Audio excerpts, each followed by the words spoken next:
let us discuss our new chapter, chemical equations. Okay, chemical equations. So in this chemical equations, first of all, we need to study about differences between chemical reactions and chemical equations. तो ये chemical reactions and chemical equations होते हैं क्या? For example देखिए, एक पेड़ पर आम पका।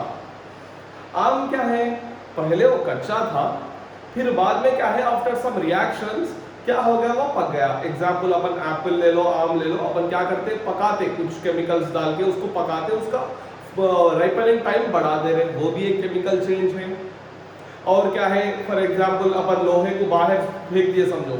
For example if you keep a nail or any iron down on the what we say on the earth surface, what happens is after some time you will see rusting process, the new layer is formed and digestion of food and respiration, ये पूरे क्या है बेटा, these are all the examples of chemical equations or chemical reactions, sorry chemical reaction। तो chemical reactions होते हैं क्या, देखो बेटा, chemical reactions में कई changes आते बेटा, either physical change हो सकता या क्या है, chemical change होता। फिजिकल चेंज बोल तो क्या, फिजिकल चेंज बोल तो वो ऑब्जेक्ट का अगर एक स्टेट है समझो, उसको रिवर्स कर सकते। फॉर एग्जांपल पानी है, पानी को अपन फ्रीजर में रख दिए तो क्या है, आइस हो जाता, फिर उसको बाहर रख दिए तो फिर वो वाटर में आता, फिर again it will be converted to ice. So this is a physical change. Chemical change is nothing but that process can't be reversed. अगर एक बार केमिकल चेंज हो गया तो उसको अपन कुछ भी नहीं कर सकते। Example rusting of iron, iron एक बार रस्ट हो गया तो वो आयरन खराब हो जाता। So these are the two changes, physical change and chemical change, याद रख लीजिए। तो केमिकल रिएक्शन होता है क्या बेटा, the process in which two or more substance combine to form a new substance. A process in which two or more substances, two or more substance combine to form new substance. क्या है, दो से तीन चीजें मिलकर क्या करते हैं, एक नई चीज बना रहे बेटा। एक ए फॉर एग्जांपल सोचो, ए नंबर की, a there is a item named A plus B is giving a new substance. This new substance is called as AB. This new substance is called as AB. So here this A substance and B substance, A substance और B substance दोनों मिला के क्या कर रहे हैं, एक नया substance बना रहे। तो वो नया substance को क्या है, एक न्यू, इनके बीच में chemical reaction हो, उनके बीच में एक केमिकल रिएक्शन हुआ।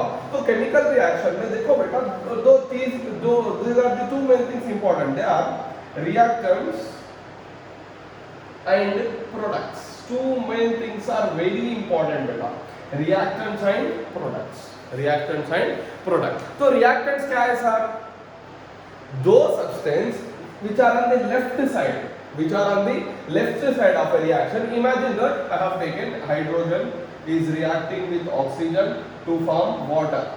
hydrogen, H2 means hydrogen, O2 means oxygen, H2 means water। तो हाइड्रोजन एक रिएक्टेंट है, ऑक्सीजन एक रिएक्टेंट है, ये दोनों को मिलाकर रिएक्टेंट्स बोलते हैं। क्यों, इन लोगों के बीच में केमिकल रिएक्शन हो रहा। The chemical reaction is being taken place between hydrogen and oxygen and these are written on the left side. जो चीज लेफ्ट साइड में लिखे वाले रहते एंड जो अपने आप को फिजिकल और केमिकल चेंजेस बना के केमिकल रिएक्शन करते, उन लोगों को बेटा रिएक्टेंट्स बोलते हैं। The things which are on the left side, which are written on the left side of the equation, they are called as a reactant. A new substance which is formed is called as a product. जो new substance बनी गई, वो new substance को क्या बोलते हैं बेटा, अपन product. समझ में? तो what is chemical reaction, the process in which two or more substance combine to form a new substance, combine to form a new substance, that substance is called as chemical reaction. Okay, तो क्या है, H2 plus O2 are reactants and H2O is a product. Okay, reactants कौन से side लिखा जाते हैं, बिल्कुल side, left side, and product कौन से साइड लिखे जाते हैं, राइट साइड। क्यों, बिकॉज ए न्यू प्रोडक्ट बोल तो क्या बेटा, एक नई चीज बन के आ रही। ये दोनों के बीच में कुछ भी रिलेशन नहीं है, दोनों के बीच में एक केमिकल रिएक्शन होगा। जब दोनों के बीच में केमिकल रिएक्शन हो तो क्या होता, एक न्यू सब्सटेंस बनता बेटा। एंड वो न्यू सब्सटेंस बनने में क्या है, थोड़े चेंजेस भी आते, थोड़े चेंजेस भी आते, थोड़े टेम्परेरी चेंजेस रहते, थोड़े परमानेंट चेंजेस रहते। तो अपन पढ़ेंगे what are the changes occur during chemical reaction. तो कौन से चेंजेस अकर करते हैं, मैं अच्छी तरीके से समझा, काश मैं आपको समझा सकता हूँ easily. One, state of the two chemicals will be change, उनका स्टेट चेंज होता है, एक स्टेट से दूसरे स्टेट से चेंज हो जाते हैं। ओके, नेक्स्ट क्या है, कलर। कलर क्या है, कलर ऑफ द सब्सटेंस में भी चेंज, जैसे एक फेनोल्फथालीन सब्सटेंस को ऐड करें तो पिंक कलर आ जाता, फिर कुछ ऐड करें तो दूसरा कलर आ जाता, ये चेंजेस इन कलर भी हो सकता। Next gas form, gas to form बेटा, गैस फॉर्म हो सकती, कौन सी भी गैस फॉर्म हो जा रही।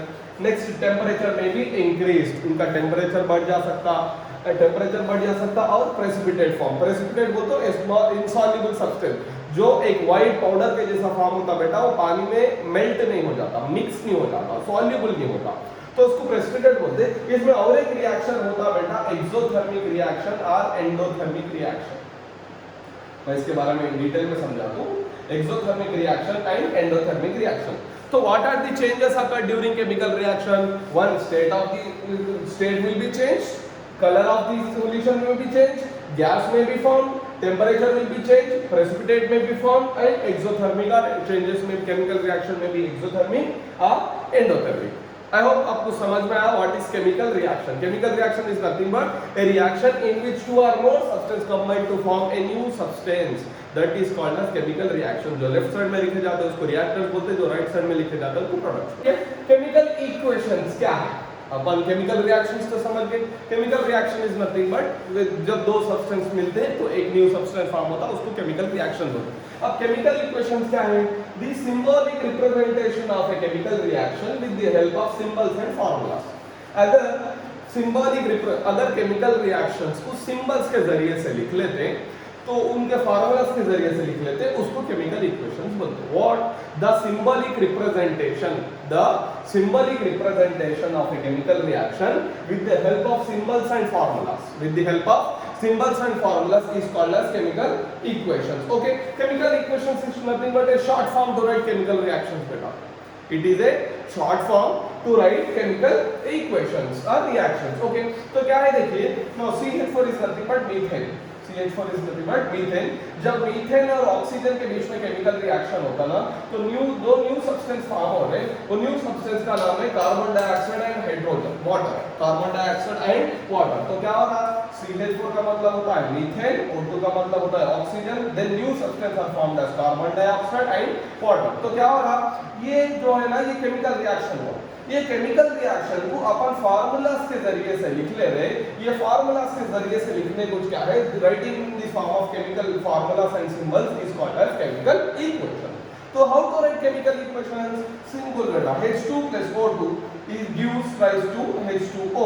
H2O2 को रिएक्टेंट्स बोलते हैं एंड न्यू सब्सटेंस जो फॉर्म हो रहा उसको प्रोडक्ट्स बोलते हैं। ओके, समझ में आया? केमिकल इक्वेशन का मतलब क्या है? The symbolic representation of a chemical reaction with the help of symbols and तो देखिए, why do we need to balance chemical equation? अपने को बैलेंस क्यों करना चाहिए? तो according to law of conservation of mass, बेटा there is a law in physics that lies law of conservation of mass. What law of conservation of mass says? Mass, according to law of conservation of mass means weight in the chemical equations. अपन balancing chemical equation करने की क्या जरूरत है? According to law of conservation of mass, there is a law in physics that law is law of conservation of mass. Mass can neither be created not destroyed. Mass is nothing but weight. Weight क्या है? Chemical reaction में ना ज्यादा होता ना कम हो जाता, equal होता। According to law of conservation of mass, mass can neither be created nor destroyed during chemical reaction. उसका मास क्या है? एक सब्सटेंस है समझो, वो सब्सटेंस का वो रिएक्टेंट्स है समझो, वो mass of the reactants is equals to mass of the products. अगर mass of the reactant 5 grams है समझो, तो ऑटोमेटिकली 5 ग्राम्स का प्रोडक्ट भी बनना चाहिए अकॉर्डिंग टू किसके जरिए से? Law of conservation of mass. अगर ये दो बैलेंस नहीं है समझो, तो वो it doesn't satisfy the law of conservation of mass. तो कैसा? Reactant mass it should be equal to product mass, and जो रिएक्टेंट एटम्स वगैरह होते हैं ना, लेफ्ट हैंड साइड में भी इक्वल रहना, राइट हैंड साइड में भी इक्वल रहना। तो अपन केमिकल इक्वेशन को बैलेंस करना चाहिए। क्यों? ताकि वो लॉ ऑफ कंजर्वेशन ऑफ मास को सैटिस्फाई कर सके। अगर नहीं कर सके तो वो अपने को गलत इक्वेशन लिख लिया। H2 plus O2 gives H2O, ये केमिकल इक्वेशन है।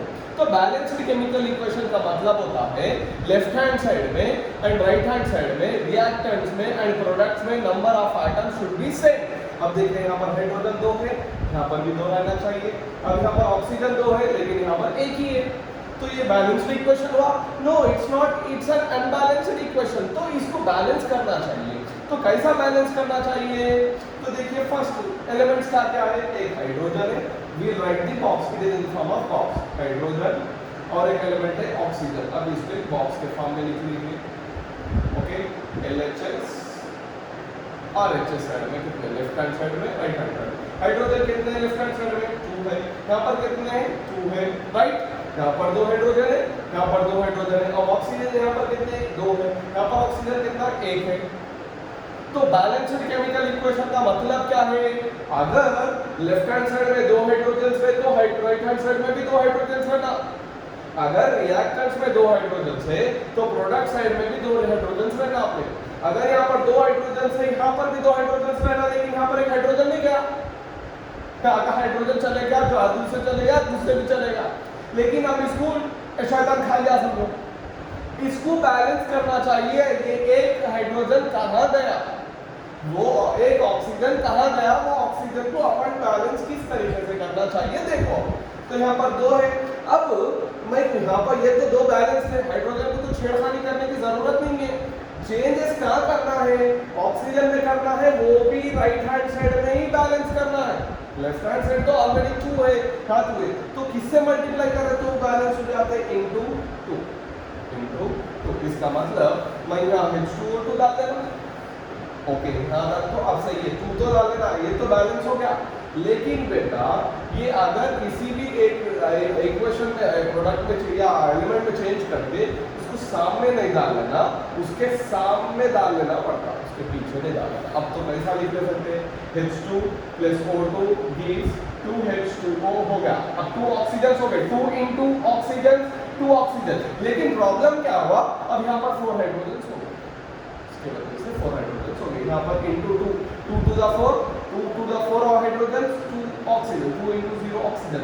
अब यहाँ पर हो गया, अब यहाँ इम्बैलेंस हो गया, तो यहाँ पर किससे मल्टीप्लाई करें तो into 2 hydrogen into 2 2O2, 2H2 + 2O2 gives 2H2O, 2 to the 4 hydrogens, 2 to the 4 hydrogens, 2 to the 4 hydrogens, 2 to the 4 hydrogens, 2 to the 4 oxygens, 2 into oxygen 2 oxygen. इसको बोलते हैं बैलेंस्ड केमिकल इक्वेशन, इसको बोलते हैं बैलेंस्ड केमिकल इक्वेशन। क्या है, अपन अगर elements में एटम्स कम है, वो एटम्स को अपन क्या कर रहे, बैलेंस कर रहे, अपन बैलेंस कर रहे। तो ये क्यों बैलेंस कर रहे, to satisfy law of conservation of mass. Law of conservation of mass, law of conservation of mass क्या कहता है, according to law of conservation of mass, mass can neither be created not destroyed in a chemical reaction. जितना law of reactants में रहते उतने products में रहना चाहिए, उसको बोल सकते हैं अपन बैलेंस्ड केमिकल इक्वेशन।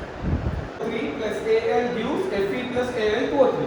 तो मैं क्या बताया, फर्स्ट स्टेप क्या है, पहले एलिमेंट्स लिख लो, Fe बोल दो आयरन बेटा, आयरन, प्लस ऑक्सीजन है oxygen, then Al means aluminium, तो left hand side right hand side में कितने हैं बॉक्स में डालना।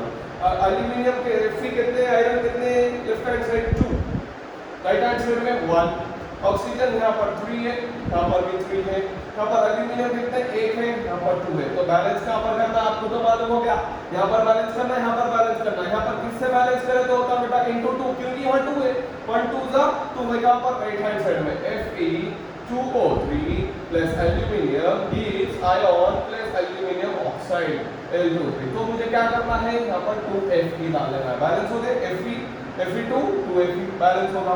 अब ऑक्सीजन तो बैलेंस है ही, क्योंकि यहाँ भी 3 ऑक्सीजन है, यहाँ पर भी 3 ऑक्सीजन है। अब कहाँ पर क्या करना है, देखो एल्यूमिनियम के पास बैलेंस करना है, एल्यूमिनियम के पास किससे बैलेंस करना है बच्चों, हाँ वेरी गुड, into 2 से बैलेंस करना है, 2Al लेस यहाँ पर क्या हो गया, ऑलरेडी 2 एल्यूमिनियम से बैलेंस हो गया, देखिए Fe2O3 gives 2Al gives 2Fe + Al2O3। Left hand side में कितने आयन है, 2 है, यहाँ पर भी 2 है, ऑक्सीजन कितने 3 है, यहाँ पर भी 3 है, 2 एल्यूमिनियम से Al2 है। So this is called as balanced chemical equation. Easy है बेटा, जस्ट आप रिस्क मत लो, अगर आप इजी समझेंगे तो इजी है, अगर हार्ड समझेंगे तो हार्ड। तो आपको समझ में आना बैलेंस्ड केमिकल इक्वेशन किस तरीके से करना है, ओके ग्रेट।